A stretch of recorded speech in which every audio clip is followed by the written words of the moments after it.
le fil conducteur qui mène à ce qui se passe aujourd'hui. Vous serez très intéressé de savoir, par exemple, je vous donne un exemple seulement parce que je ne veux pas être trop lent sur ce point de vue, sur ce sujet, que le fleuve Euphrate sur lequel se battent aujourd'hui les impérialistes occidentaux qui attaquent la Syrie et l'armée syrienne qui se bat, ce fleuve Euphrate était la même frontière depuis 3000 ans avant Jésus-Christ. Les armées se sont battues. Par exemple, les Romains sont arrivés jusqu'à l'Euphrate, rive occidentale, alors que les Perses et les Parthes et les Turcs, etc., sur la même rive, sur le même Euphrate et de l'autre côté. C'est ce qu'on voit encore aujourd'hui.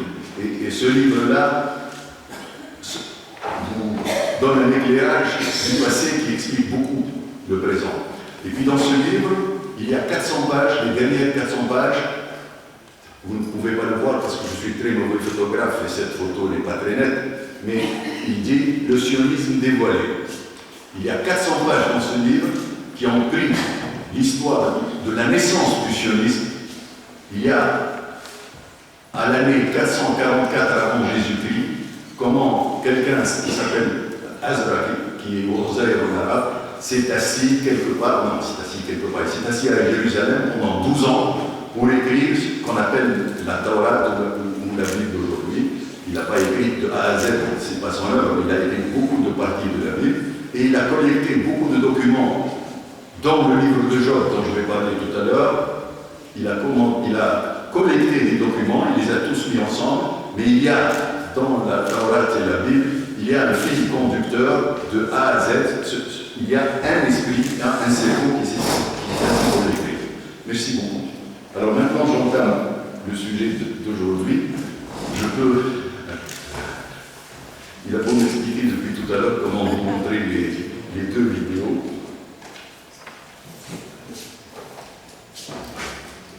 Ne vous offrirez pas ces deux vidéos de... Alors là, si vous n'avez jamais vu réfléchir un poisson, ça c'est un poisson total, un poisson qui est en train de réfléchir. Et les petites lumières que vous voyez, les petites décharges électriques, sont en fait le poisson qui réfléchit. Et je tiens à vous dire qu'il y a 600 millions d'années, notre ancêtre était un poisson comme ça, et qu'il avait un cerveau comme ça.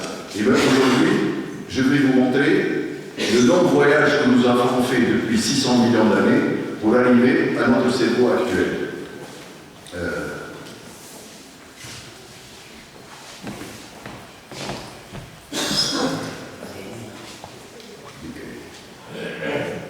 Voilà.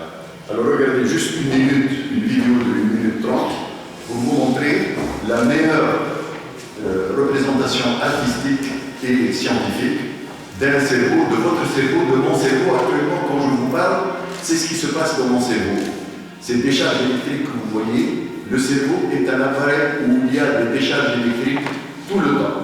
Et ça, on est en train de prendre des photos, on fait des films de ces choses-là, et on reviendra au cours de la discussion sur ce qui se passe dans le cerveau humain. Et nous sommes, je vais vous en parler plus longuement tout à l'heure, nous sommes à la veille de l'apparition d'un nouveau cerveau humain que j'appelle le quatrième cerveau.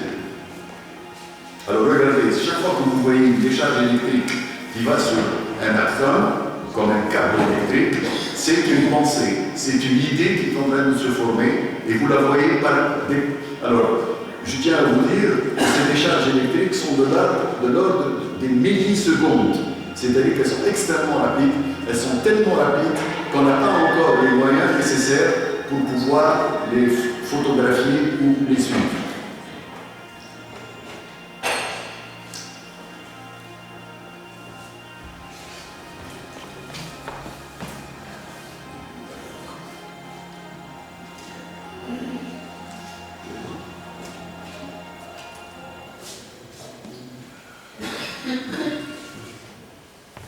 Alors, quand est-ce que notre cerveau est apparu chez le premier animal qui était notre ancêtre? Entre 600 et 500 millions d'années, des nerfs olfactifs, les premiers nerfs sensitifs, sensoriels qui sont apparus sont des nerfs de l'olfaction et ils sont apparus chez un ver qui vivait dans des espèces d'eau plus ou moins stagnantes, dans des marécages. Et le système olfactif, le sens de l'olfaction, a précédé l'apparition du premier cerveau. Les gens qui nient l'évolution devraient faire attention à cette plaque que je vous présente ici. Regardez sur la colonne de gauche, vous avez les neurones du cerveau. Un ver a 302 neurones dans son cerveau. Un être humain a 100 milliards de neurones. Et quand vous regardez les animaux, je vous ai mis ici juste quelques animaux pour faire la plaque, vous voyez la progression. Elle est évidente. Une mouche de fruits, 100 000 neurones, un rat, 200 millions de neurones, un chimpanzé, 7 millions de neurones, un être humain, 100 milliards de neurones. Et la même chose, j'insisterai beaucoup aujourd'hui sur les synapses. Les synapses sont les espèces de rotules qui lient dans le cerveau humain les nerfs, c'est-à-dire c'est là où les jonctions des nerfs se font, où les nerfs communiquent entre eux. C'est un peu comme le genou par rapport au membre inférieur, c'est là où ça tourne. Alors les synapses sont très importantes et nous reviendrons beaucoup sur le sujet des synapses. Et quand vous regardez les synapses, vous vous rendez compte aussi, en regardant l'échelle animale, qu'il y a eu une progression évidente dans le nombre de synapses qui existent. Est-ce que vous avez un cerveau? Non, vous avez, et j'ai, et tout le monde, tous les êtres humains ont, 3 cerveaux. Nous avons ce qu'on appelle un cerveau tricaméral, c'est-à-dire qu'il y a 3 chambres. Alors les 3 couches sont venues pas du tout en même temps. Il y a 300 à 250 millions d'années, le premier cerveau important pour nous, c'est notre premier cerveau à nous, c'est ce qu'on appelle le cerveau reptilien, parce que nous l'avons hérité d'un ancêtre qui était un reptile. Et nous avons des évidences dans notre propre corps que nous descendons d'animaux qui sont des reptiles. Une de ces évidences, juste pour vous éclairer un tout petit peu, 10% des êtres humains ont la persistance de ce qu'on appelle une membrane, d'une paupière nictitante, la membrane des reptiles qui va dans le sens latéral. Et 10%, 1 sur 10, une personne sur 10 a un vestige dans son œil de la membrane reptilienne des yeux. Alors, notre cerveau reptilien, c'est le plus ancien, il est là. Qu'est-ce qu'il est très important? C'est le cerveau de la vie. C'est celui qui fait battre notre cœur, c'est celui qui fait que nous respirons sans nous en rendre compte, c'est celui qui organise notre homéothermie. Il est très important parce qu'il est protégé, il est tout à fait à l'intérieur. Alors, 300 à 250 millions d'années. Quelques millions d'années après, est venu le deuxième cerveau, qu'on appelle paléomammalien, parce qu'il est apparu avec les mammifères. Alors, qu'est-ce que c'est que ces cerveaux? Les reptiles n'ont pas beaucoup d'émotions. Ils ont des instincts, mais ils n'ont pas beaucoup d'émotions. Les émotions sont apparues avec les premiers mammifères, qui eux sont apparus il y a 200 millions d'années, mais c'était de tout petits animaux, et ils ont vécu pendant 100 à 150 millions d'années sous la domination des dinosaures. Ils étaient probablement une des proies que les dinosaures mangeaient, c'était de petits animaux, etc. Qu'est-ce qui s'est passé? Il y a 65 millions d'années, un astéroïde ou quelque chose est venu tuer les dinosaures, et l'échelle,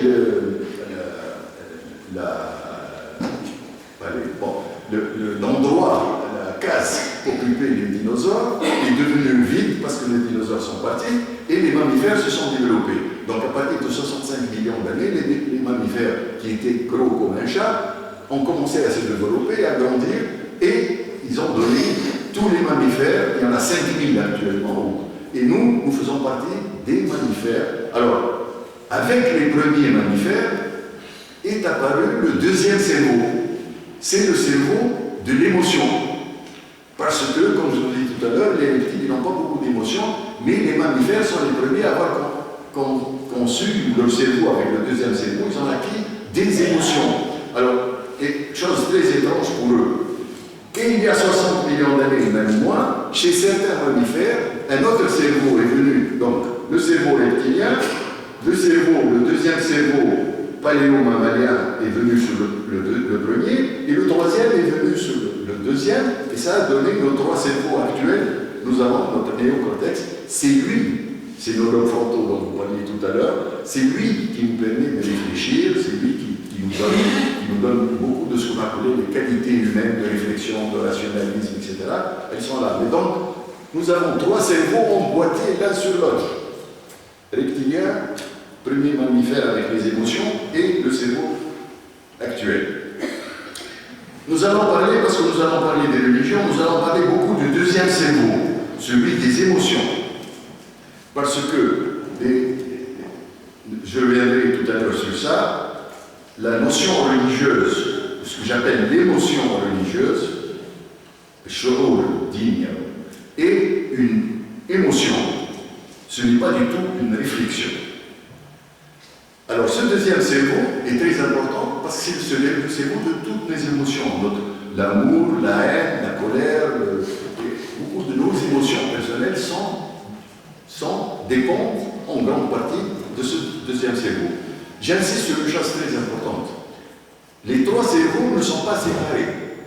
Ils sont arrivés l'un après l'autre, séparés par des millions d'années, mais ils sont liés par des millions de kilomètres de câbles qui les relient. Ça veut dire que ce qui se passe dans le premier cerveau est tout de suite informé, le deuxième et le troisième cerveau sont informés, et ils s'informent les uns les autres de façon continuelle. N'oubliez pas une chose essentielle, peut-être que je reviendrai tout à l'heure sur ça, un enfant qui naît, même avant de naître, un enfant dans le ventre de sa mère, a déjà un cerveau qui fonctionne. Il entend, il écoute, plus ou moins il a des réflexions peut-être, ou des idées, et l'enfant naît, et le cerveau du nouveau-né d'aujourd'hui va fonctionner 24 heures sur 24, sans arrêt, du jour où il est né jusqu'au jour où il meurt. Même quand vous dormez, quand je dors, quand l'enfant dort, etc., le cerveau n'arrête pas de travailler, il travaille 24 heures sur 24. C'est l'intégration entre les différentes parties du cerveau qui changent selon l'état, mais le cerveau travaille 24 heures sur 24. Alors notre cerveau, en général, reçoit, traite, intègre des informations en millisecondes. Et regardez cette plaque. Le cerveau d'un rat ou d'un chien consomme 5% de l'énergie totale du corps. Le cerveau d'un singe, 10%. Notre cerveau à nous, qui fait 2% de notre poids du corps, consomme chez un adulte 20% de l'énergie du corps. Mais regardez ce qu'il y a en dessous. Un nourrisson, votre petit-fils, un nourrisson, son cerveau consomme 60% de l'énergie du corps. Un nourrisson, un cerveau, son cerveau, 60% de l'énergie du corps, parce que le cerveau, parce qu'il ne faut pas oublier une chose, nous sommes le seul animal qui naît avec ce qu'on appelle la néothénie, c'est-à-dire que nous naissons avec un cerveau qui ne s'est développé qu'à 50%. Et c'est lors de l'époque du nourrisson et du jeune enfant que le cerveau du nourrisson et du jeune enfant va compléter sa croissance, et c'est pourquoi le cerveau du nourrisson et du petit enfant consomme jusqu'à 50% de l'énergie totale du corps. Alors, j'insiste sur quelque chose d'essentiel que les spécialistes viennent de connaître maintenant de plus en plus. Il est vrai que nous avons 100 milliards de neurones dans notre cerveau, mais chaque neurone a 1000 synapses, c'est-à-dire qu'il a 1000 rotures. Et que, avec chaque neurone ayant 1000 synapses, nous avons dans notre tête 100 000 milliards de connexions. Et chaque connexion a 10 niveaux différents d'activation, avec des réentrées qui existent. Nous avons dans notre tête le chiffre fabuleux que vous avez devant vous de connexions. Notre cerveau, nous réfléchissons, nous existons parce que nous n'avons pas seulement 100 milliards de neurones, parce que nous avons ce chiffre fabuleux de connexion entre les neurones. Et juste pour vous donner une idée des câbles, des liaisons qui existent entre les trois cerveaux dont je vous parlais tout à l'heure, nous avons 160 000 km de câbles dans notre tête, de quoi faire 3 fois le tour de la Terre. Alors, je viens à le titre, regardez ce titre, les réseaux fonctionnels. Un neurone, c'est rien du tout, seul. Nous savons maintenant que notre cerveau est un ensemble de réseaux. Imaginez des équipes d'ouvriers ou de fonctionnaires. Notre cerveau, les neurones ne sont pas il n'y a pas 100 milliards de neurones comme ça, tout seul.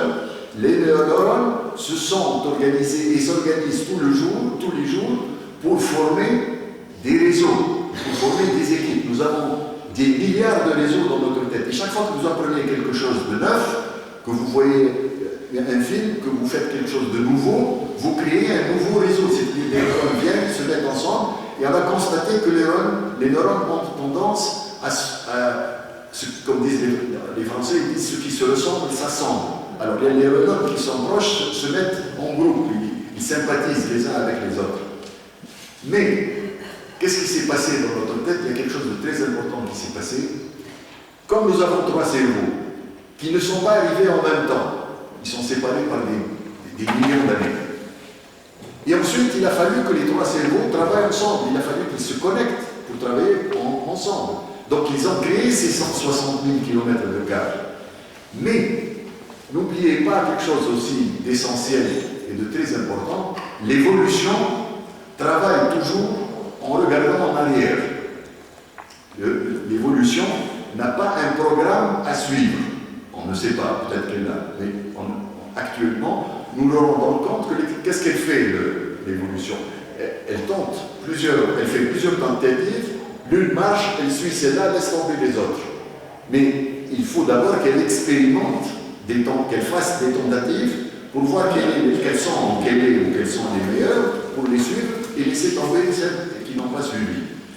Ce qui fait que, quand nous regardons aujourd'hui le cerveau humain, et nous allons revenir sur ce sujet, c'est quelque chose d'extraordinaire parce que c'est un fouillis. C'est-à-dire que, quand vous regardez un ordinateur, il y a des ingénieurs qui sont venus, ils ont dit on va mettre des câbles bleus ici, des câbles rouges ici, ils ont organisé l'ordinateur, c'est net, clair, bien fait, parce qu'il y a des ingénieurs qui se sont assis pour faire. Quand on regarde le cerveau humain, on se rend compte que ce n'est pas du tout la même chose.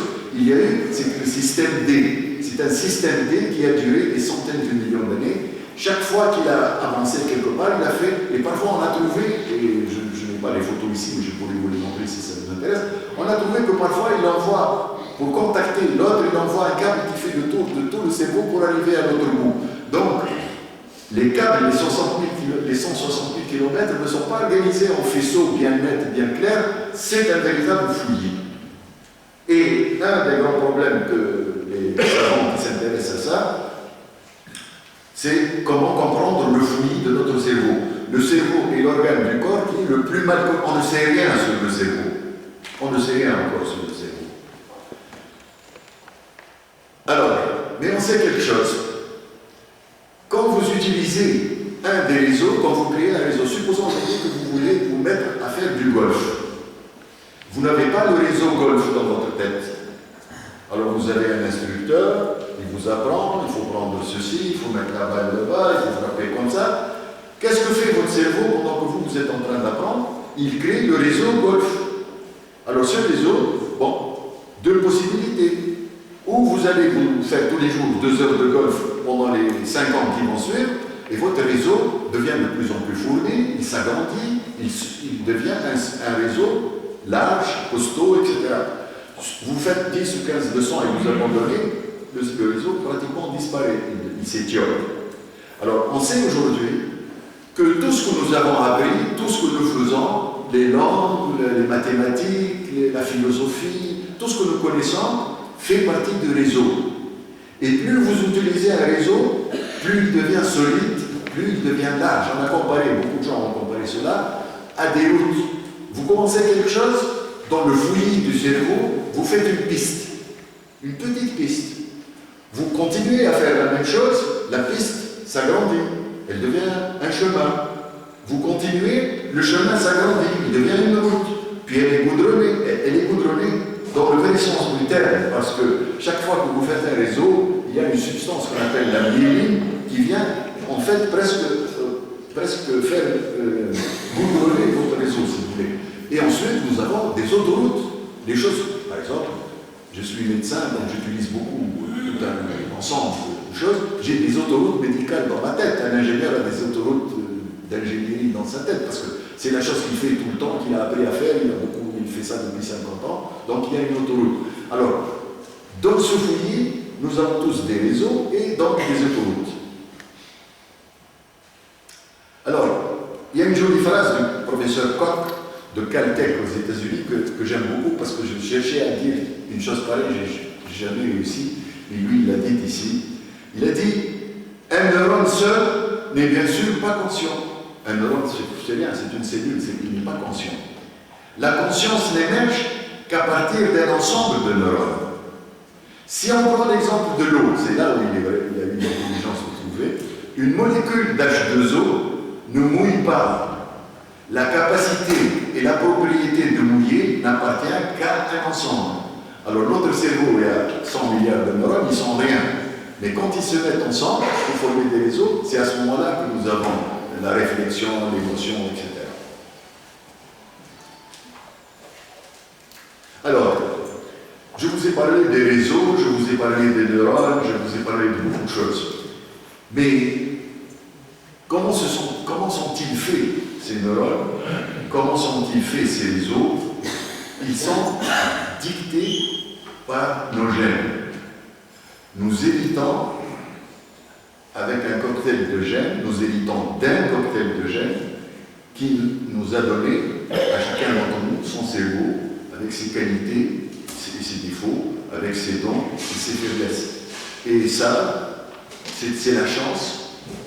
Si Mozart composait de la musique à 6 ans et est devenu un des grands génies de la musique, c'est parce qu'il a hérité, c'est pas parce qu'il a appris la musique. Il y a beaucoup de gens qui apprennent la musique ou la peinture, ils ne sont jamais ne deviennent jamais des musiciens ou des peintres. Mais là, c'est les gènes qui dictent, non pas les neurones, mais qui dictent les réseaux de neurones. Alors, quelqu'un qui est né, qui fait des maths comme vous et moi, on parle, on chante, lui il fait des maths comme ça, c'est parce qu'il a hérité de réseaux, ça. Alors, la phrase que j'aime, peut-être que je ne vais pas la présenter ici, mais je le disais tout à l'heure,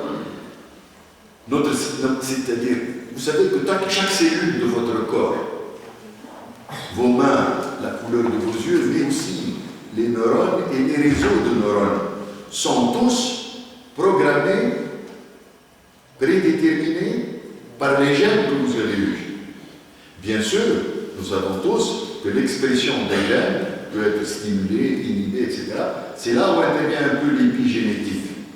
Alors, la phrase que j'aime, c'est celle qui dit « Nous sommes prédéterminés par nos gènes, on ne peut pas échapper à ces gènes. C'est une loterie, on a le choix comme ça de nos ancêtres. Mais prédéterminés par nos gènes, mais nous sommes modulés par l'épigénétique qui influence l'expression des gènes plus ou moins, freine celui-là, stimule l'autre, et nous sommes habillés par la culture.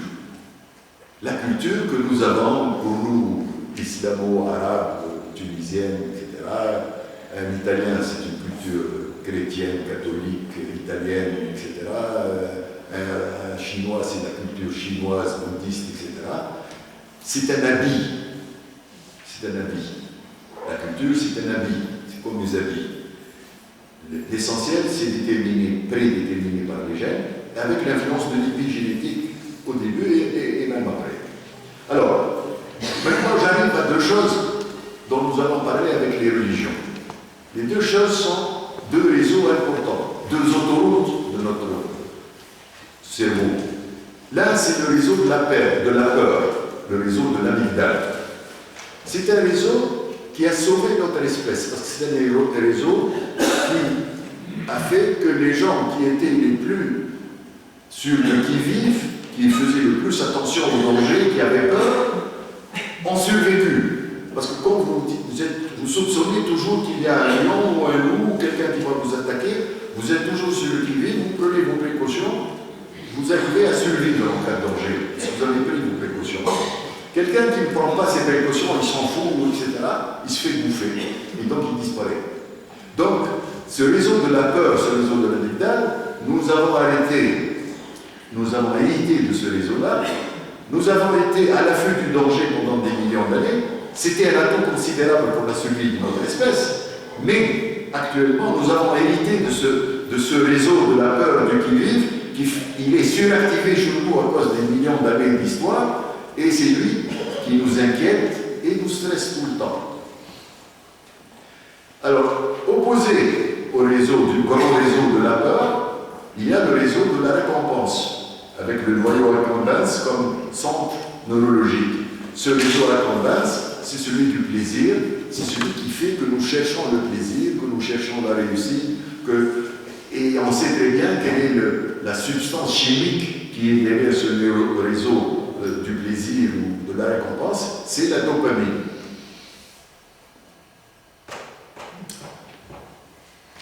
Juste un petit...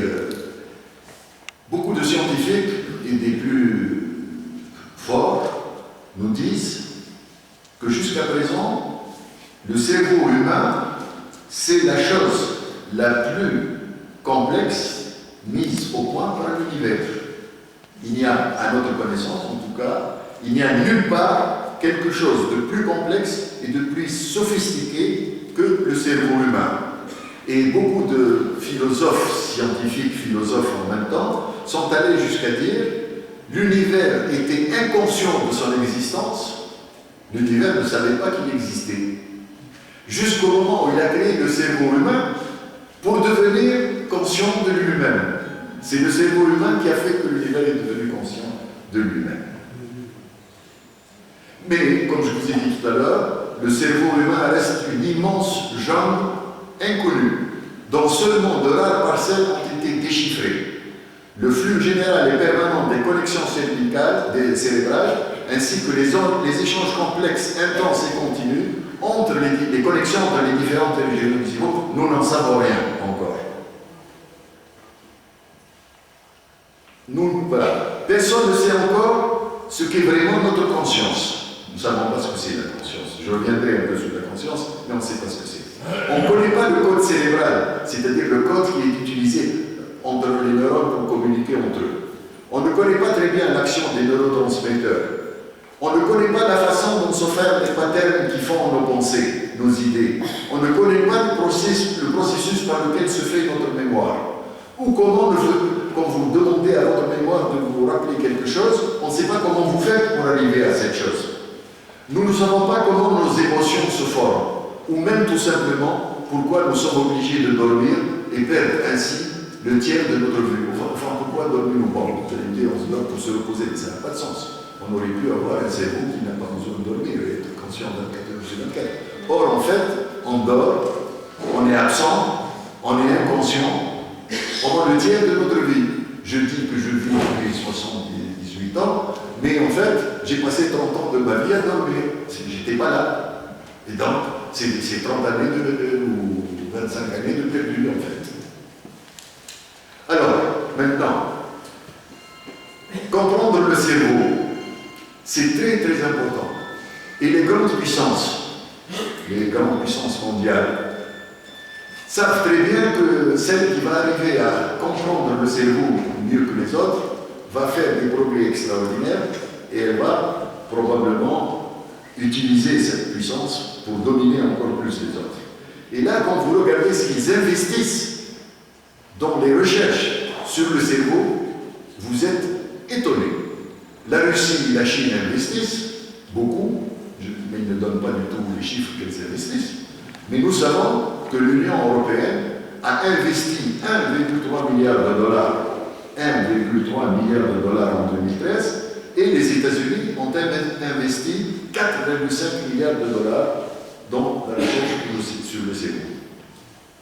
Et on essaie, la première des choses qu'ils sont en train de faire en Europe et aux États-Unis, et en Chine aussi, je pense, ils sont en train d'essayer de faire une cartographie Vous savez ce que c'est la cartographie? C'est comme ceux qui partaient au XVIe, XVIIe siècle pour explorer le monde. Ils faisaient des cartes. Ah, voilà la carte de l'Australie. Ah, il y a une montagne ici. Ah, il y a un chemin là-bas. Il y a la mer ici. Il y a une rivière là-bas. Ils faisaient des relevés cartographiques. Alors, les grandes puissances sont actuellement au stade de faire des cartographies du cerveau. Il faut comprendre qu'est-ce qu'il y a dans ce cerveau.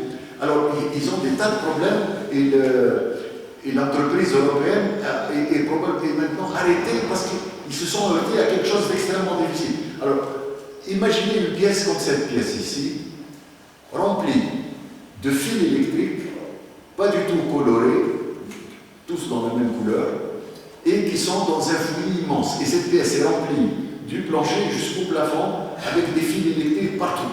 Elle est remplie de fils électriques. Et vous ouvrez une porte et vous arrivez, vous voulez voir un peu où vont ces fils, comment ils vont. C'est un truc presque impossible à faire. Alors qu'est-ce qu'ils ont commencé à faire?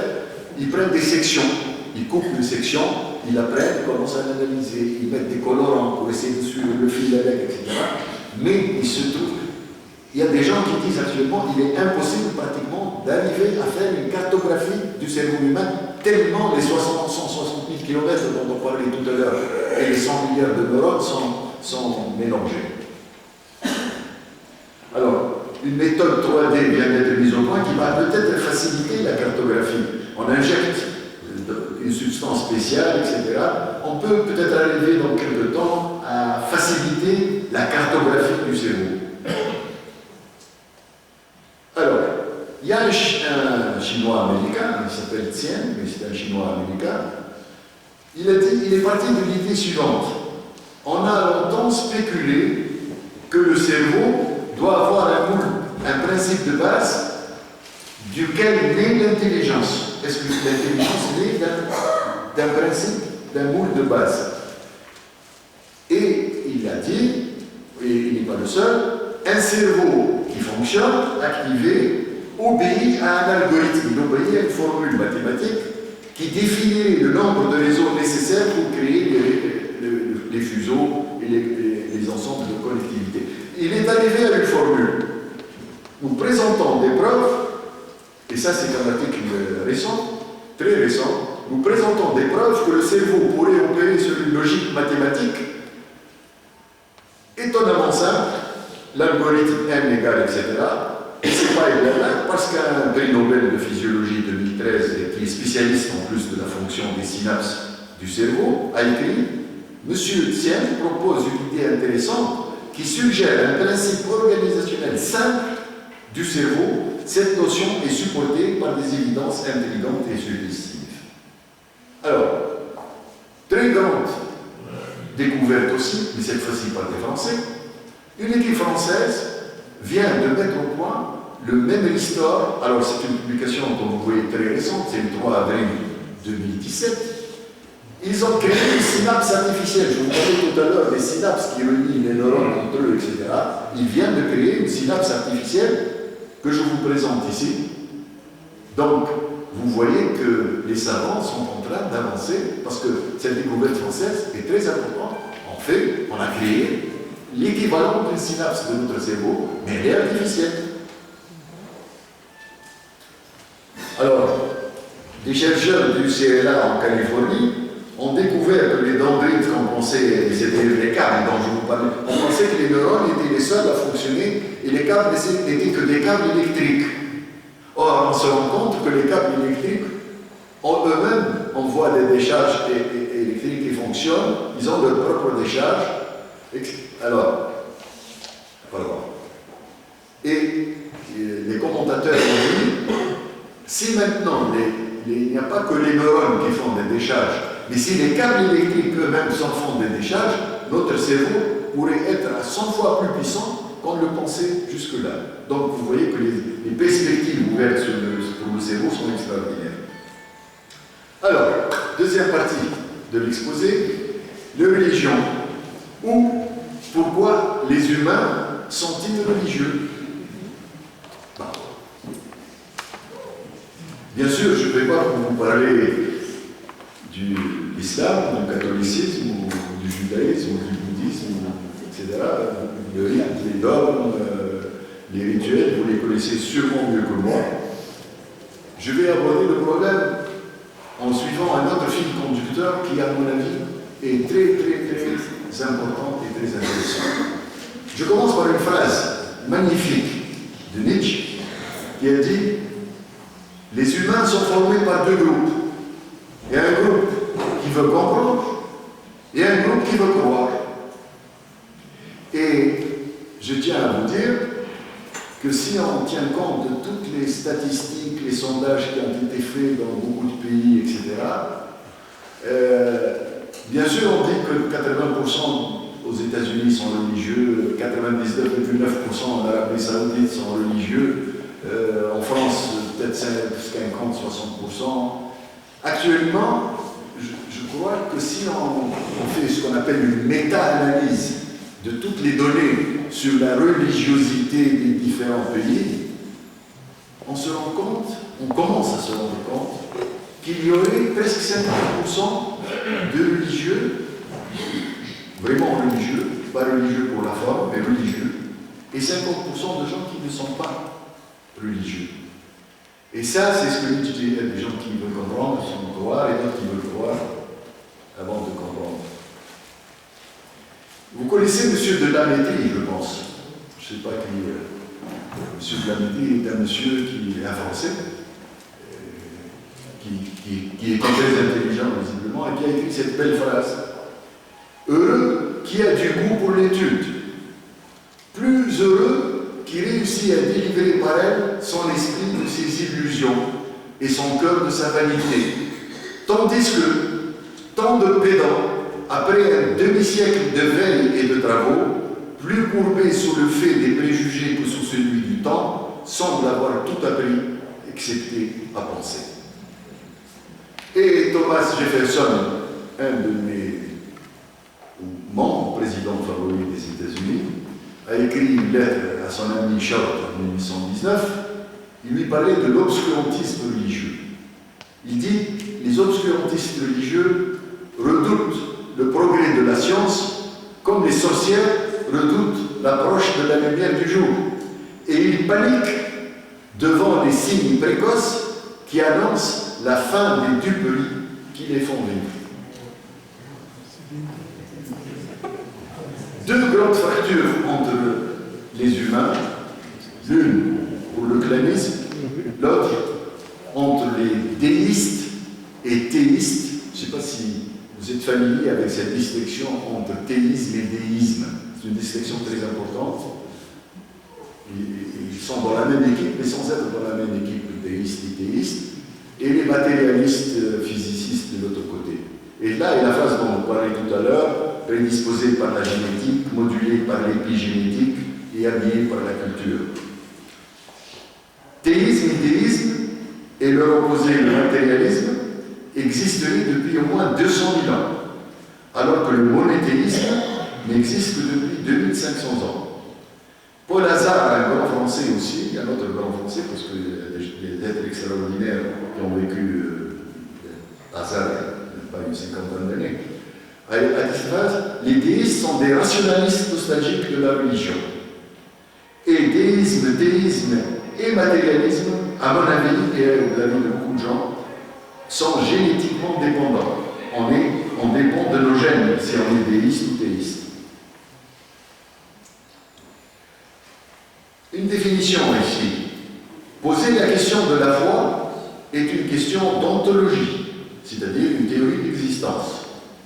Or, l'existence de n'importe quoi ne peut être adressée que pour une approche basée sur la phénoménologie, sur l'expérience, donc sur la méthode scientifique. La réponse n'a plus à recours à l'ontologie, mais à l'épistémologie, c'est-à-dire à l'étude de la connaissance. Alors, le lumineux religieux, très important. Le lumineux, quand vous rentrerez chez vous, si vous n'êtes pas très familier avec ce mot, il y a beaucoup de définitions, mais c'est quelque chose, c'est un sentiment, je vais essayer ici d'essayer de comprendre avec vous un peu. Le sentiment du lumineux est à la base de toute croyance religieuse, quelle qu'elle soit. Et il aurait commencé avant même toute tentative de trouver une explication à la vie. Très tôt dans l'évolution des humains, le sentiment lumineux aurait imposé la nécessité de la croyance en une présence divine. Le lumineux religieux est perçu comme une émotion.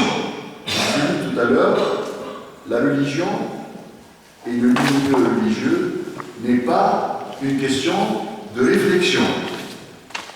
On n'est pas en train de réfléchir, je vais croire au lumineux religieux par ma réflexion. Ou bien je ne vais pas croire au lumineux religieux par ma réflexion. On est ou on n'est pas. Pour simplifier les choses, bien que l'exemple ne soit pas très... C'est un peu comme l'amour. On ne peut pas réfléchir, on va dire je vais réfléchir et devenir amoureux. On tombe amoureux. Ou on ne tombe pas amoureux. C'est une émotion qui vous surprend, qui vient comme ça. Et la religion ou la non-religion, c'est la même chose. C'est une émotion très importante.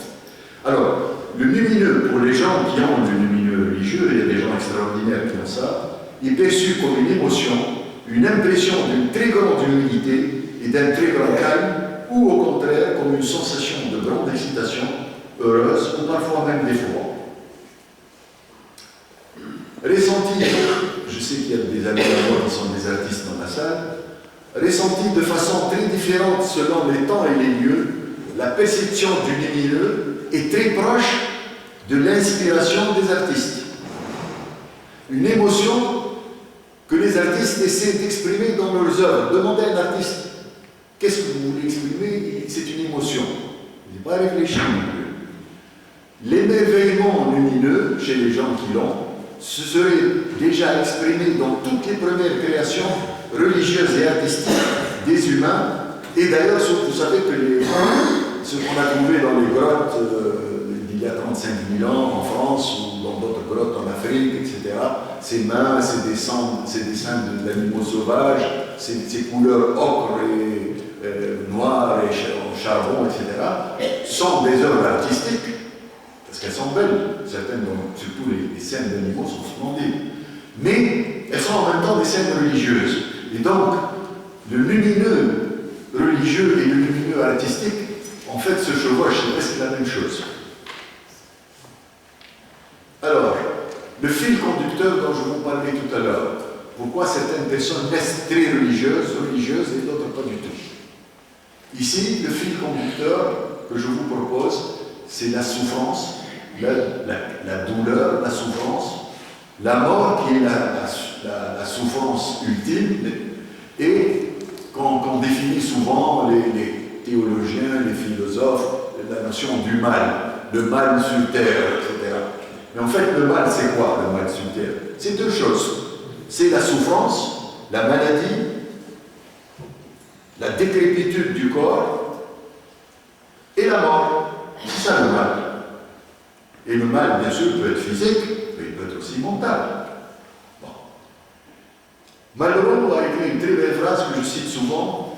L'homme est né lorsque, pour la première fois, devant un cadavre, il a chuté. Pourquoi? Qu'est-ce qui est arrivé? Et puis Hérodote a écrit la plus odieuse des peines infligées à l'homme est de connaître la vérité, mais de n'avoir aucun pouvoir sur les éléments. La peur de la souffrance et de la mort, le mal sur terre, est toujours présent, en filigrane, derrière toutes les religions. Il n'y a pratiquement pas une religion qui n'a pas parlé de la mort, de la douleur, de la souffrance. Et tous les prophètes religieux et tous les grands hommes de religion qui ont amené des religions sur terre ont voulu arrêter la souffrance, la peine, l'injustice, la mort, donner une raison pour la mort. Bien sûr, on a trouvé beaucoup d'explications à la présence de la souffrance sur terre. L'Église a écrit tout un livre qui s'appelle la Théodicée. Et on a trouvé la réponse, qui n'est pas une réponse à mon avis, Théodicée, Cosmodicée, et même on a l'Anthropodicée. Bon. Mais c'est de fausses réponses. On a beau expliquer la souffrance par des allégories, alors on vous dit, vous souffrez parce que Dieu vous testez. Dieu vous souffrez, il veut savoir si vous avez une foi solide. Il vous fait souffrir pour savoir. Et puis on vient vous dire aussi, vous souffrez, mais c'est un bien. C'est pour vous, c'est pour votre bien de souffrir. Et si vous réfléchissez, pourquoi? Pourquoi me faire souffrir pour mon bien? On peut me faire mon bien pour mon bien, pas ma souffrance pour mon bien. Et Camus, alors un autre monsieur que j'aime beaucoup, a écrit « La souffrance humaine use l'espoir et use la foi. » Et un exemple que je cite toujours de la souffrance. La Belgique vient de légaliser l'euthanasie des petits-enfants qui meurent dans des douleurs atroces de cancers terminaux. Alors, posons-nous la question, vous avez un enfant de 1 an, 2 ans, frappé par un cancer des os, qui lui fait des douleurs atroces, et qui est en train de mourir. Les Belges décident qu'on peut l'euthanasier, parce qu'ils souffrent, ses parents disent on ne peut plus. Il faut l'euthanasier, et la Belgique dit ok, on l'euthanasie. Ben, mais pourquoi? Pour son bien? Voilà, pour le tester. Qu'est-ce qu'on va tester chez un enfant de 1 an qui meurt avec des souffrances pareilles? Et un autre de mes favoris qui s'appelle Épicure, c'est un grand monsieur, Épicure. Bien que l'Église chrétienne ne l'aime pas beaucoup. Vous savez que l'Église chrétienne Épicure a écrit 300 ouvrages. Philosophie, mathématiques, 300. Et c'est un monsieur qui, à mon avis, dépasse Aristote et Platon. Mais comme c'est un monsieur qui avait des idées, disons, de gauche, hein, l'Église, pas l'Église la première, mais les églises après, c'est 2 siècles après le début du christianisme, ils ont éradiqué tous les ouvrages d'Épicure qui ont disparu. On n'a plus un ouvrage des 300 qu'il a. On a des élèves qui ont dit il a dit ceci, il a dit cela, mais il n'y en a plus. Alors, il a fait ce qu'on appelle le tétralemma d'Épicure. Il s'est heurté aussi à ce problème. Pourquoi la souffrance? Alors, il a dit le mal existe, personne ne peut dire que le mal existe sur terre. Ben, les divinités veulent éliminer le mal, mais elles ne peuvent pas. Il dit alors cette divinité, si elle veut éliminer le mal, mais le mal existe toujours, c'est qu'elle est impuissante, puisqu'elle n'arrive pas à éliminer le mal, bien qu'elle veuille l'éliminer. Premier pied du tétralemma. Deuxième, la divinité peut éliminer le mal, mais elle ne veut pas. Alors elle serait méchante. Une divinité qui peut enlever le mal aux humains, mais qui ne veut pas l'éliminer, elle est méchante. Ben, troisième possibilité, elle ne peut pas éliminer le mal, et elle ne veut pas éliminer le mal. Alors il dit, Épicure, alors elle serait impuissante et méchante en même temps. Il dit, la quatrième possibilité, elle veut éliminer le mal, et elle peut éliminer le mal. Alors pourquoi il y a le mal?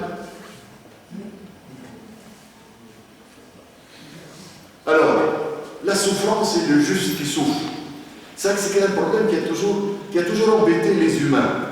Il y a des hommes qui sont d'une honnêteté impeccable, qui sont des religieux impeccables, qui sont d'une gentillesse impeccable, qui sont des hommes exemplaires, des saints, plus que les saints, des saints, plus que les saints, et qui sont frappés, qui souffrent. Alors, est-ce qu'on appelait dans la littérature ancienne le problème du juste qui souffre? C'est un très ancien sujet traité depuis 5000 ans, et surtout par les anciens Irakiens et les anciens Égyptiens qui sont beaucoup intéressés à cette question. Alors il y a un Irakien c'est un livre que si vous ne l'avez pas lu en français, il est très beau, il faut le lire, il s'appelle Le Lulu Ben Nemeki. C'est un poème irakien, écrit il y a 4000 ans, 5000 ans. Et un homme qui dit, je suis, un moment, les gens chantent plein de joie, un autre ils gémissent comme des pleureuses. Je suis épouvanté devant ces choses, je ne comprends pas. Et Gilgamesh, vous connaissez tous le très bel ouvrage des anciens Irakiens qui s'appelle Gilgamesh. Gilgamesh a eu peur de la mort, comme presque tous les humains, et il a voulu chercher l'immortalité. Alors, il avait Utnapishtim, c'est l'ancêtre de Seydina. Parce que Utnapishtim, c'est le monsieur qui a décrit ou qui a parlé, ou c'est l'histoire, si vous voulez, du déluge, le premier déluge des anciens Irakiens, qui a été repris dans la Torah, Bible, etc., fait l'histoire de Noé, etc. Alors, Utnapishtim, c'est Noé, en fait. Ou bien, non, c'est Utnapishtim. Alors, Utnapishtim dit à Gilgamesh, qui a laissé. Vous savez que vous connaissez l'histoire de Gilgamesh, il est parti à la recherche de l'immortalité. Utnapishtim lui a dit c'est une plante extraordinaire, si tu la trouves, tu la prends, tu vas devenir immortel. Il est allé, il l'a trouvé, il s'est battu, etc. Il a trouvé la plante, il est revenu avec la plante, et un serpent lui a fauché la plante, et il ne pouvait plus atteindre l'immortalité. Alors, il était très malheureux. Alors, Utnapishtim, qui était son mentor, lui a dit je te donne mes derniers conseils, mes précieux conseils. Gilgamesh, où vas-tu si vite? L'immortalité que tu cours après, tu ne trouveras point. Les dieux l'ont gardé pour eux-mêmes.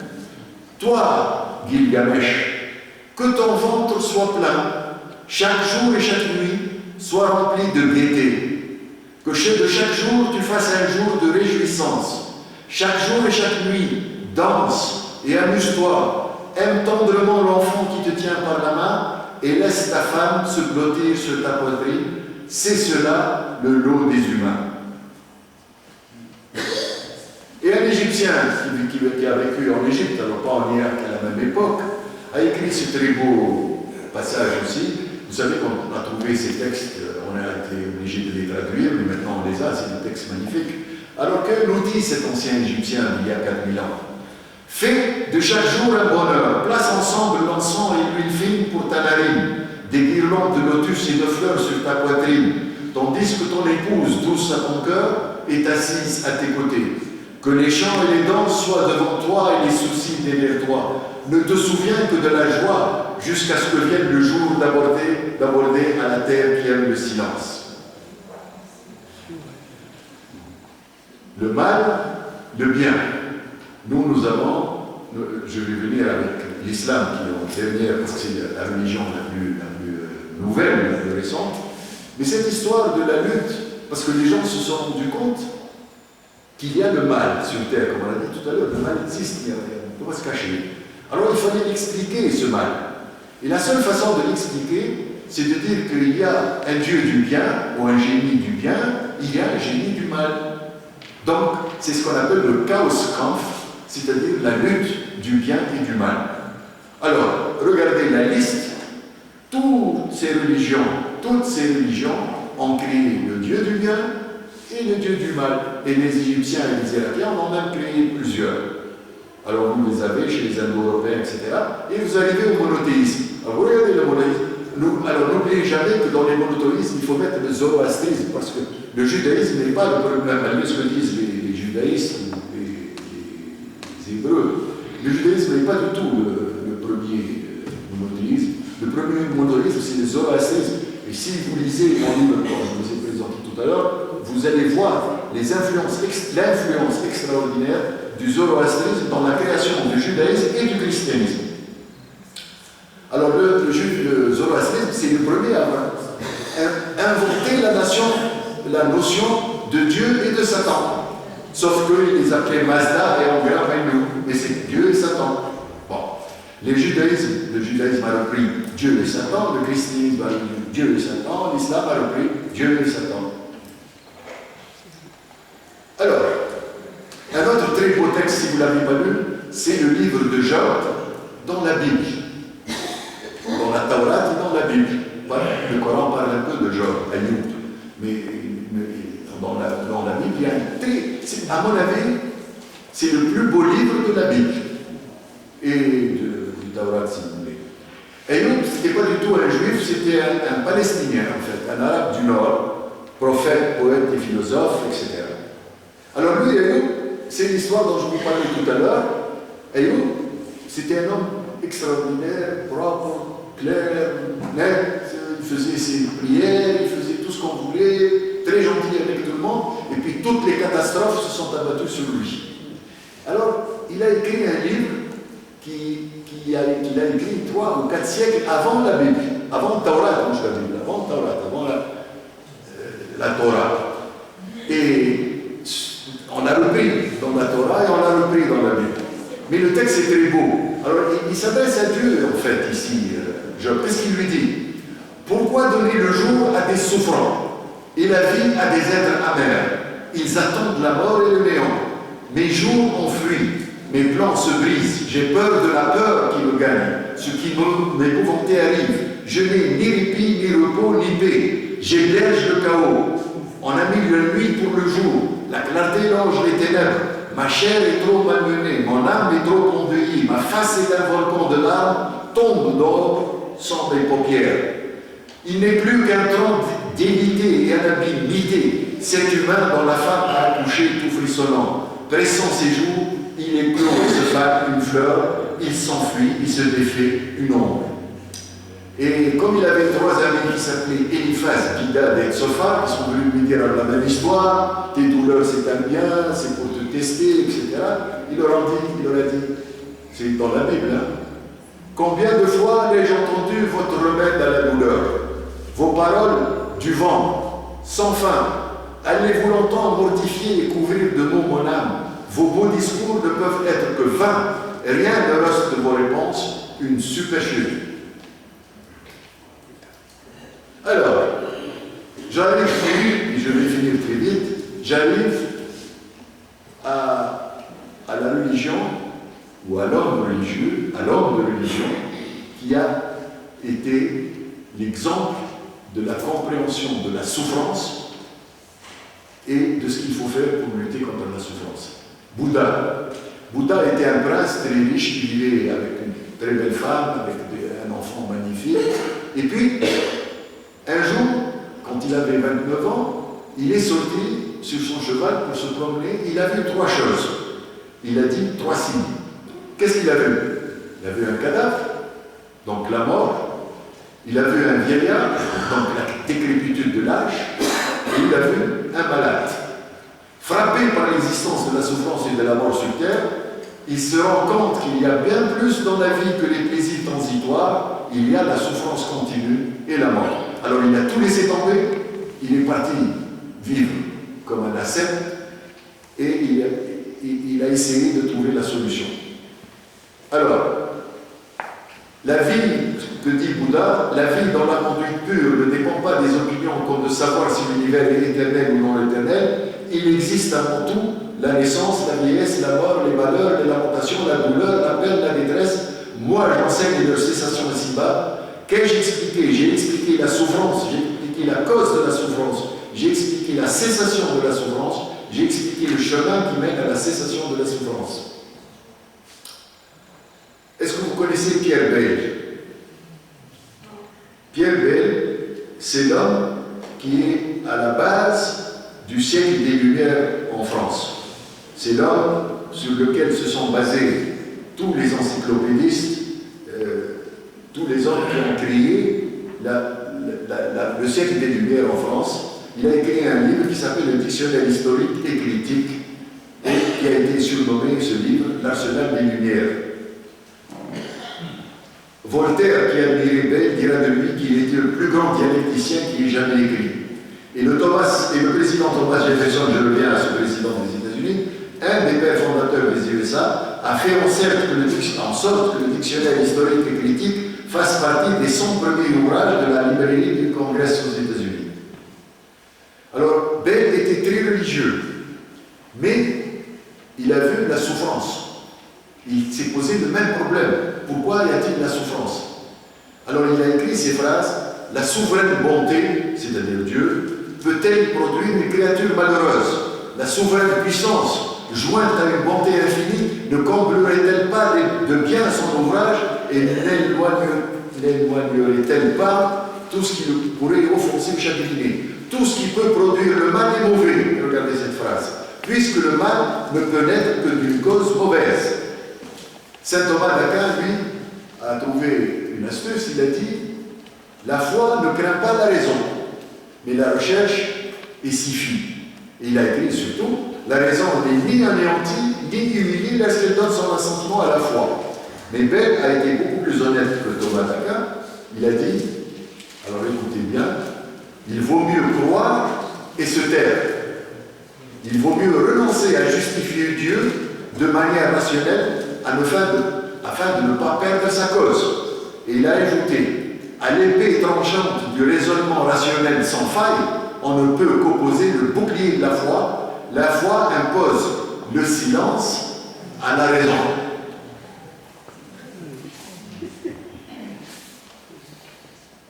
Alors, je reviens à mon idée de...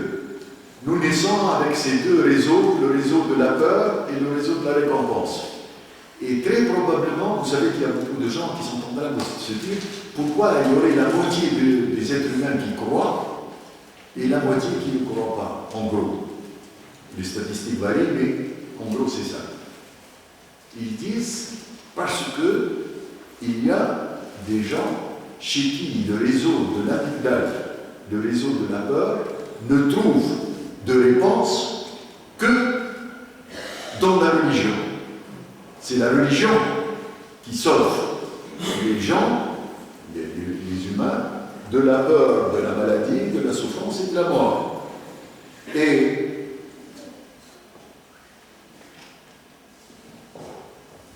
le deuxième cerveau limbique, notre cerveau émotionnel, le deuxième cerveau émotif, son rôle, c'est de trouver des réponses adéquates à nos peurs expérimentales. Il se devait de trouver des camarades à l'angoisse de la souffrance et de la mort. La réponse à la mort, à la peur de la mort et à la peur de la souffrance et de la maladie, se doit d'être aussi solide, profonde et générale que l'incertitude qu'a l'individu de sa propre mort. Les religions ont été et sont encore la meilleure réponse à l'angoisse humaine, car elles fournissent la négation de l'annihilation définitive. Quand vous êtes religieux, vous savez que vous allez avoir une autre vie, dans un autre monde. Quand vous n'êtes pas religieux, vous savez qu'avec votre mort, tout s'arrête. Vous n'existerez plus, c'est votre annihilation définitive. Vous êtes fini, parti. N'oubliez pas un monsieur qui s'appelle Akhenaton, qui est venu en Égypte et qui a parlé d'un Dieu unique aux Égyptiens qui adoraient Osiris, qui adoraient Amon, Ra. Et il a créé une religion, et c'était le pharaon, donc il avait un pouvoir extraordinaire, et il a eu des gens qui l'ont suivi, il a créé sa propre église, si vous voulez, sa propre hiérarchie, sa propre capitale, sa propre, etc., etc., etc. Mais il n'a eu aucun succès. Et pratiquement, on ne sait pas, même pas si on l'a pas tué, mais enfin, dès qu'il est mort, l'histoire de monothéisme d'Aton, etc., le dieu soleil, etc., ça a disparu. Et même sa capitale a été très vite envahie par le sable. Pourquoi? Lorsqu'on étudie la vie d'Akhenaton et les idées de l'Akhenaton, on s'aperçoit, on comprend pourquoi. Les prêtres d'Amon, les prêtres du dieu égyptien, qui offraient aux Égyptiens la certitude d'une autre vie, après la misère de leur vie actuelle, parce qu'ils vivaient horriblement. Et donc les Égyptiens vivaient dans l'espoir d'une autre vie, que leur donnait l'Église, comme toutes les religions. Elle vous donne, elle donne, elle me donne, elle donne à tout le monde. Hein? Faites le bien, vivez bien, vous mourrez, c'est rien du tout, et vous ouvrez les yeux et vous êtes dans une autre vie au paradis, etc. Akhenaton a échoué parce qu'il n'a pas donné aux Égyptiens l'espoir d'une autre vie. Il leur a parlé d'un Dieu unique, tout ce que vous voulez, mais il n'a pas donné ça. Les prêtres ont continué à leur donner, et c'est pourquoi, dès qu'il est mort, les Égyptiens ont reflué vers l'ancienne religion qui leur donnait la deuxième vie.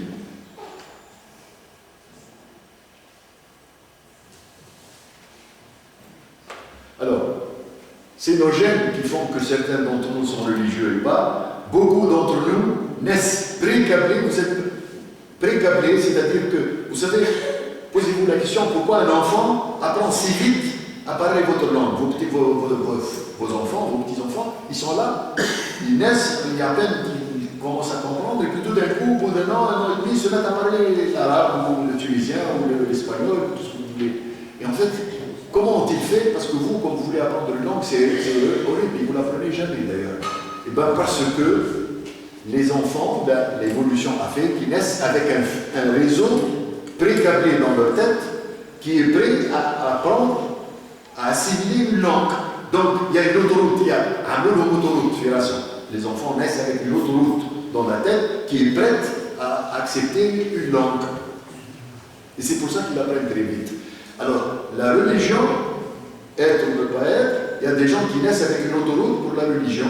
Alors, dès qu'ils entendent parler, alors la religion, c'est la foi. Parce que vous naissez à Tunis, vous êtes un bon musulman. Vous naissez à Rome, vous êtes un bon catholique. Vous naissez à Bombay, vous êtes un bon hindouiste. Vous naissez à Pékin, vous êtes un bon... Ça ne dépend ni de vous, ni de ce qu'on vous dit. Vous êtes dans la religion quand vous a enseigné c'est tout. Autrement, vous serez catholique, ou juif, ou n'importe quoi. Donc, c'est la foi. Vous êtes né avec l'autoroute de la foi, Hadra. Donc, qu'est-ce qui se passe? Vous naissez avec l'autoroute. Qui est l'autoroute du langage? Vous naissez avec l'autoroute, elle est prête. Vos parents vous disent, ah, il y a Jésus, il y a la Vierge Marie, il y a le Saint-Esprit. Bon, ça remplit l'autoroute. On vous dit Bouddha, on vous dit tout ce que vous voulez, hop, il prend l'autoroute est là. Les voitures qui viennent, les dirigent. Donc, c'est pour ça que si vous n'êtes... Alors, d'autres personnes naissent à l'autoroute, voilà, une piste qui disparaît très vite, et donc ils ne peuvent pas devenir religieux.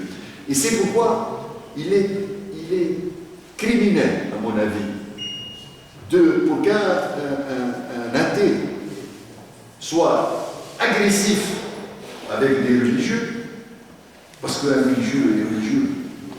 C'est comme si vous étiez agressif avec quelqu'un parce qu'il est amoureux de sa femme. Ça n'a rien à voir. C'est un sentiment. Vous ne pouvez pas être agressif avec quelqu'un. Ou le religieux, c'est un crime de sa part d'être agressif avec un athée, parce que l'athée n'a pas. Mais je vais réfléchir à devenir athée, il est né athée. Et quoi que vous fassiez, il restera athée. حتى tu l'obliges وتهزو l'église وكل شيء يجي يقول لك وليت chrétien ولا وليت bouddhiste ولا وليت il peut devenir tout ce que vous voulez mais il ne sera jamais il est athée et le religieux c'est l'inverse le religieux le communisme on avait en Russie c'était un communisme où il y a les églises le mur 90% des Russes se sont retrouvés dans l'église en train avec le prêtre, etc. Ça veut dire qu'on ne peut pas forcer. Les gens laissent on peut rien faire. Et puis en plus maintenant, on a même décrit un gène qui s'appelle le gène de la spiritualité, le VMAT2, qui prédispose. Vous avez l'autoroute parce que vous avez le gène qu'il faut pour avoir l'autoroute.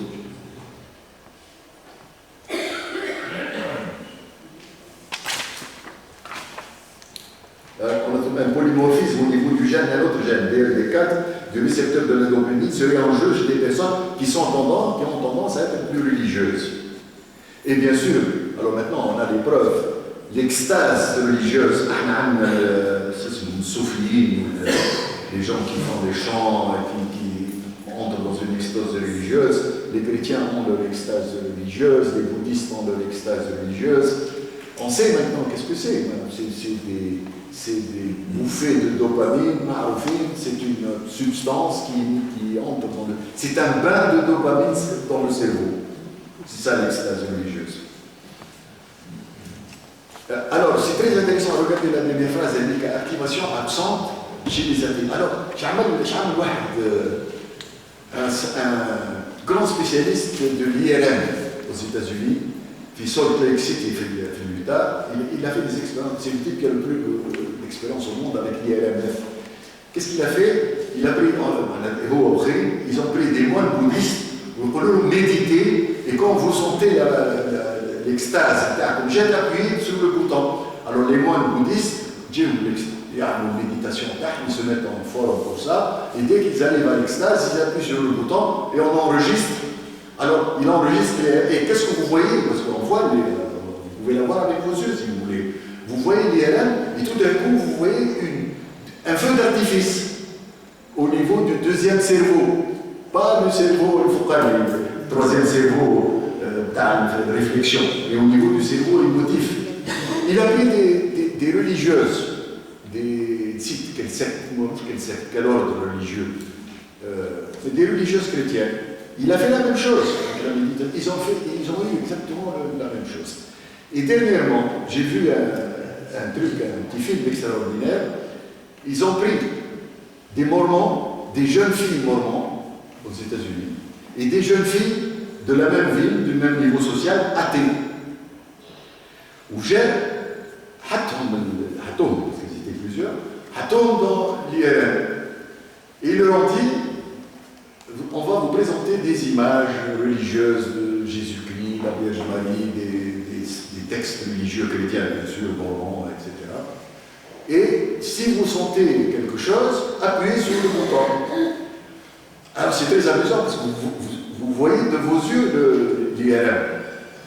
Quand les jeunes filles mormons religieuses sont passées à l'IRM et qu'ils ont eu la méditation, et elles ont appuyé, on regarde l'IRM et on voit le feu d'artifice au niveau du deuxième cerveau émotif.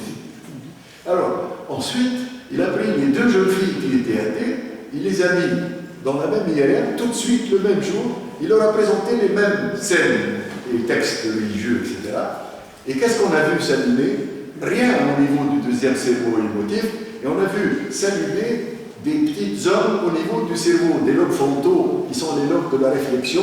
Qu'est-ce qu'elles faisaient, ces jeunes filles athées? Elles analysaient les textes, mais du point de vue réflexion, l'idée de Jean Noël, etc. Mais pas du tout la même chose. Et c'est la preuve que l'Okhrim ont un cerveau qui les pousse vers le deuxième cerveau émotif religieux, ou l'Okhrim ont un cerveau réflectif, etc. Très belle film, très beau film.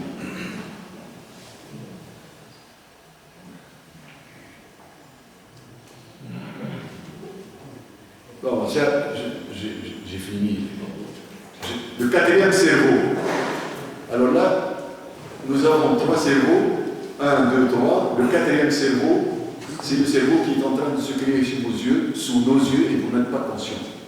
Nous sommes actuellement en train de vivre un tournant capital dans l'évolution humaine.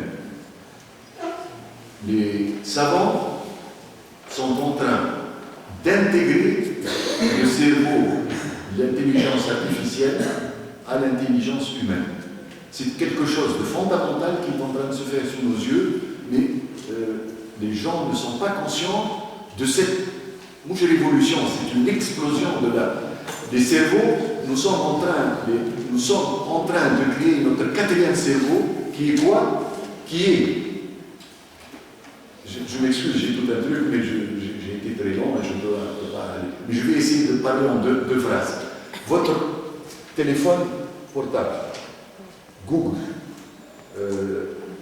les grands, vous savez que maintenant on a des Watson, vous connaissez Watson, c'est le grand super ordinateur qui bat tout le monde aux échecs, au poker, etc. Ils ont maintenant une intelligence artificielle qui est devenue extraordinaire. J'ai des amis, chaque fois qu'on me pose une question, ils sortent le truc, tape Google, vous tapez à faire sur Google, des choses que j'ai moi-même oubliées, vous les trouvez sur la toile, dans le cloud. Ça fait ceci. Prenez quelle année vous avez fait votre PCB, j'ai oublié, mais vous cherchez sur la toile, vous trouvez mon année de PCB, comme les notes, tout est là quelque part. Il y a un cerveau qui est en train de se créer et qui dépasse de très loin notre cerveau humain. Alors actuellement, et si vous voulez, je ferai une autre conférence un jour, mais c'est très intéressant parce que ce qui est en train de se passer, ils sont en train de prendre le cerveau artificiel et ils veulent le mettre dans notre cerveau. Ils veulent créer, faire des puces dans notre cerveau pour que vous n'ayez plus besoin d'ordinateur, pour que vous n'ayez plus besoin de téléphone portable, pour que vous n'ayez plus besoin de rien du tout. Tout sera, vous voulez demander au cloud qu'est-ce que fait Trump cet après-midi, tout de suite vous avez la réponse dans votre cerveau. Alors ce qui est important, je vais parler, ça va ici, je vais parler pendant 2 minutes de mon gendre, le mari de ma fille, pour 2 raisons. Parce que d'abord il est le mari de ma fille, Et puis parce que deuxièmement, c'est un arabe, et parce que troisièmement, il est un des plus grands savants américains à Berkeley. Alors actuellement, le problème qui se pose aux États-Unis essentiellement, comment prendre l'intelligence artificielle, les ordinateurs, le Google, le téléphone, comment les mettre dans la tête? Parce que c'est facile à dire, on va vous mettre tout ça dans la tête. Alors actuellement, c'est ce qu'on appelle le Brain Machine Interface. Créer une interface, comment faire une interface dans le cerveau humain pour que vous puissiez être dans Google, dans votre tête. Alors, vous connaissez Elon Musk. Elon Musk, c'est le monsieur qui vient d'envoyer une fusée qui est retournée, le truc porteur à Rabat. C'est un milliardaire, super milliardaire américain qui a diffusé, il veut envoyer des gens sur Mars. D'ailleurs, il est en train de préparer un voyage pour Mars. Connu plus pour ses voitures Tesla. Et Tesla, il a les voitures Tesla. Alors, il faut le connaître maintenant pour une société qui vient de se créer, qui s'appelle Neuralink. Alors, Neuralink, il s'est intéressé, parce qu'il est très intelligent, il s'est intéressé à cette chose-là. Alors, je vais vous montrer ce qu'il veut faire. Et il va le faire, parce que c'est un type qui fait tout ce qu'il dit. Il va envoyer des gens sur Mars, ça c'est sûr. Voilà. Ça, c'est ce que M. Elon Musk veut faire, c'est le Neuraless. Neuraless, c'est une espèce de mèche. Vous voyez cette espèce de mèche? Malheureusement, je suis un très mauvais photographe. Il y a des gars qui font des micro-puces. Alors, cette mèche, c'est comme un ordinateur, mais très souple, très fin, et avec des tout petits masses, comme des grains de sable. Il introduit dans le cerveau humain. Alors, ce qui se passe, ils ont fait l'expérience chez les animaux, le cerveau intègre la mèche. Elle fait, chez le rat, chez le chien, le cerveau intègre la mèche, et maintenant, il y a des centaines, des milliers de puces dans le cerveau intégré, et des puces qui fonctionnent comme un ordinateur. Alors, la deuxième invention, c'est celle de Mangeant, parce qu'en plus, je peux vous dire qu'il est d'origine arabe, parce que c'est un Libanais américain, donc raison de plus d'en parler. Alors, le professeur Harbes, il a une équipe de 30 ingénieurs à Berkeley, et lui, il a inventé ce qu'il a appelé la neural dust. La neural dust, c'est-à-dire c'est la poudre, ou la poussière neurale. C'est une révolution, c'est une chose très importante, je vais vous dire pourquoi. Parce qu'il est professeur d'ingénierie et il a occupé une des équipes de pointe aux États-Unis de nanotechnologie. Alors il veut faire, ou il a fait maintenant des puces de 1 mm, mais il veut arriver à des puces de 50 microns, de 50 micromètres, très très petites. Alors son idée est encore plus simple. Des milliers de puces sont mises dans le cerveau. Allez, il pense à le faire peut-être par la fonction Lambert, peut-être par directement. Il les introduit puis il ferme. Alors les micro-puces de quelques microns se répartissent dans des circonvolutions cérébrales, et elles sont bonnes pour toujours. Elles ne s'arrêtent pas. Elles ne s'arrêtent pas. Alors l'avantage, c'est qu'elles contiennent voilà, ça c'est une puce, vous avez sur le bout d'un doigt, vous avez la puce, c'est-à-dire que c'est une des puces. Voilà, alors regardez dans cette puce ce que vous voyez comme. Je fais pour les ingénieurs qui sont dans la salle, ils comprennent mieux que moi. Alors, l'avantage de cette puce, c'est qu'elle est comme. Les autres, ce qu'on fait pour le cerveau, il y a électrique qui sort, etc. Alors, elle est vous la commandez par ultrason. Avec un appareil à ultrason. Alors, et un avantage, c'est que les puces au niveau du cerveau, vous pouvez recevoir des informations sur le cerveau. Il n'y a que les informations. Elles vont dans ce sens-là. Et donc, si vous voulez faire une IRM, vous n'avez plus besoin d'une machine à IRM. Il y a directement l'IRM, parce qu'elle est dans le cerveau. Et l'avantage, c'est que, avec l'appareil à ultrason, vous pouvez intervenir sur le cerveau. Alors, par exemple, vous prenez un épileptique qui sent que sa crise va venir, l'appareil à ultrason, il stimule les puces qui arrêtent la crise électrique. Donc c'est très très important pour des boîtes. Et d'ailleurs, le fait que maintenant les hommes d'affaires sont en train de courir derrière le brevet, etc., pour j'apprécie beaucoup. Hein. J'arrête parce que...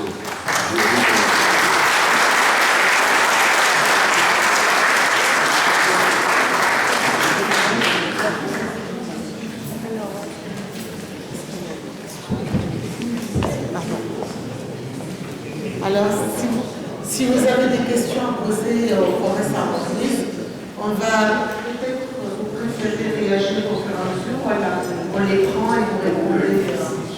Une à une, c'est Une à une, c'est mieux? D'accord.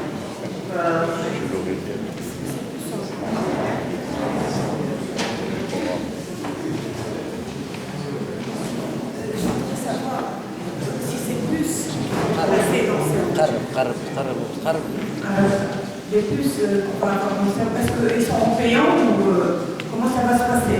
Comment ils sont? Ces puces qu'on va passer dans le cerveau, Oui. ils seront comment? Payants pour moi ou quoi? Comment ils vont être? Les thérapies? Payants, on a une chose. Oui, bien sûr. C'est un peu quelque chose. Oui, je crois qu'il est en pleine discussion avec les hommes d'affaires, parce que moi j'étais en novembre à descendre aux États-Unis, et je suis allé à un dîner d'affaires avec lui, et il y avait deux hommes d'affaires, des milliardaires américains, qui voulaient discuter avec lui du brevet, etc. Comment, etc. Ça va être souvent payant, parce que pour le faire, c'est pas, ils font jamais rien pour rien. Merci. Alors, on va donner la parole à monsieur. Est-ce que vous pouvez vous présenter, s'il vous plaît? Vous pouvez vous présenter? Oui, Jabel Chérif, retraité de la fonction publique, rêve extraordinaire. Je voulais juste vous demander, est-ce que vous vous êtes intéressé aux expériences de mort imminente, les fameuses EMI ou MDE en anglais, Near Death Experience? Parce que les conclusions qui ont été tirées par de nombreux scientifiques qui étudient la question et qui continuent à étudier la question aujourd'hui sont souvent en contradiction flagrante avec nombre des conclusions qui ont été tirées là sur la relation entre le cerveau et la conscience. À savoir que la conclusion qui est tirée par les scientifiques concernant les EMI et les NDE aujourd'hui sont que le cerveau n'est pas du tout le siège de la conscience et que le cerveau n'est qu'une interface à l'image de l'ordinateur que vous avez cité là maintenant. Ce n'est qu'un ensemble neuronique qui est utilisé par la conscience, comme l'ordinateur est utilisé par l'informaticien qui la programme. Oui, je suis bien sûr au courant, je suis très près je ne dirais pas philosophie, mais cette tentative de philosophie. Mais si la conscience n'est pas dans le cerveau, où est-elle alors? Je dois vous répondre? Parce que là, vous savez, si on dit que la conscience n'est pas dans le cerveau, on va tout de suite me dire c'est l'âme qui n'est pas dans le cerveau. Et vous savez que on a dit pendant longtemps, l'âme c'est dans le cœur, on a dit l'âme c'est dans le foie, et puis on a dit oui, l'âme c'est dans l'épiphyse, c'est une espèce de glande vestigielle que nous avons tous dans la tête, pas l'hypophyse, l'épiphyse. Et on a dit l'âme est dans l'épiphyse. Moi je crois que c'est un peu comme les gens qui parlent d'expériences de mort imminente, les gens qui sont morts et qui sont revenus et qui ont dit que nous avons vu des lumières dans un tunnel noir, où nous avons vu des choses, des lumières magnifiques, etc. Vous savez que les gens qui ont des tumeurs temporales, par exemple, classiques, connus de tout, enfin je ne sais pas s'il y a des amis neurologues dans la salle, ils connaissent ça beaucoup mieux que moi, les gens qui ont des tumeurs du cerveau au niveau de leur temporale ont des hallucinations extraordinaires, ils voient des tas de choses.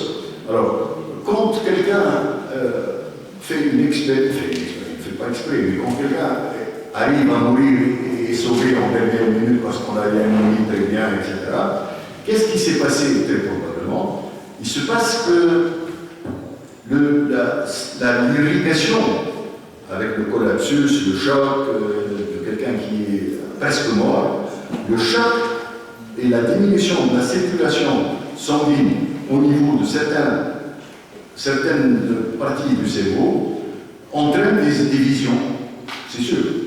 Mais sincèrement, je crois que c'est un combat derrière-garde des gens qui veulent qu'il y ait autre chose que l'homme. Voilà. Et c'est une philosophie. Vous savez, il y a deux, on a arrêté 50%, 50%. Il y a des gens, il y a 50% des gens, si on les laisse tranquilles, parce que comme je vous ai dit tout à l'heure, en Arabie Saoudite, 99% des gens sont religieux. Ils ne savent même pas qu'ils ne sont pas religieux. Ils sont religieux parce qu'ils ne sont pas religieux, ils sont bousillés. Ouais. Mais normalement, il y a 50% des gens qui ne sont pas nés religieux, qui deviennent religieux par la culture. Mais ces gens-là, les gens qui sont religieux, devant l'agressivité de la science, qui dit non, tout ça, c'est malin, ils essaient par tous les moyens de trouver une sortie. Alors aux États-Unis, vous avez un mouvement que vous connaissez sûrement très bien, créationnisme. Il y a lutté aux États-Unis, dans les écoles, au Sénat, au Congrès. Il y a des gens, il y a des savants, comme vous dites tout à l'heure, des savants, bien sûr qu'il y a des savants. Il y a des savants qui sont créationnistes, qui sont pour l'âme, qui sont pour beaucoup de choses. Parce qu'ils refusent de dire qu'il n'y a rien d'autre. Ils ne peuvent pas refuser. Et ils ne peuvent pas admettre. Donc, je vois beaucoup de gens. Et le meilleur exemple, je ne sais pas si vous connaissez M. Templeton. M. Templeton, c'est un autre milliardaire américain. Vous pouvez lui dire aujourd'hui, lui dire, je vais faire en Tunisie une étude sur l'effet bénéfique de la religion sur la fonction rénale. Des bourses là, c'est un type très fervent, très croyant, qui croit, mouche religieux, parce qu'il y a un Turc qui est devenu célèbre parce qu'il a écrit un très beau livre, payé par Templeton aux États-Unis. Donc je crois que ce mouvement fait partie du mouvement créationniste. Il y a autre chose que ils veulent. C'est pas le cerveau c'est rien du tout, il y a autre chose. Qu'est-ce que c'est que l'autre chose? Alors, on va... Oui, monsieur. Oui, Excusez-moi. Pré-retraité de la fonction publique, donc aussi presque rien que celui qui m'a précédé. Et pourquoi vous êtes tous les deux aussi modestes? Pourquoi vous dites que vous êtes presque rien? C'est lui qui a commencé. Vous savez, nous sommes tous des enfants de 9 mois et nous sommes tous aussi valables. C'était juste pour mettre une petite humour avant de poser une question. Je me suis souvent posé la question du lien entre la religion et la peur. Et la peur? Oui, la peur. Et je me suis demandé, est-ce que l'homme est devenu monothéiste le jour où il est devenu monotrouillard? Ou est-ce que le polythéisme est aussi lié à une polytrouille? Dès lors qu'on n'a plus peur de beaucoup de choses, on n'a plus peur que de la mort, de l'après-mort, en fait, on est devenu monothéiste. Est-ce qu'il y a vraiment un lien, selon vous, entre le nombre de peurs et le nombre de dieux? Est-ce que ce lien est lié? Moi, je crois qu'il y a un lien direct entre la peur et pas le monothéisme seulement, et toutes les religions. Il n'y a pas beaucoup de différence entre le polythéisme et le monothéisme. C'est pas vrai. Alors, le polythéisme, c'est-à-dire, qu'est-ce qu'ils ont fait, les polythéistes? D'ailleurs, si vous lisez la petite brochure que je vous donnais, il y a un petit passage où il est dit que le monothéisme va peut-être précéder le polythéisme. Et au gène polythéisme, et ensuite on est revenu au monothéisme, si vous le lisez attentivement. Moi, je crois que la peur,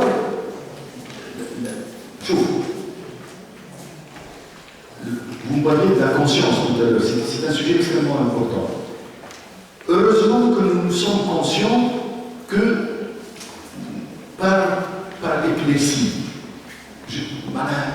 parce que j'avais pas le temps, votre cerveau fonctionne 24 heures sur 24, et cerveau, imaginez, dans cette pièce, 300 machines qui tournent en même temps, électriques, partout.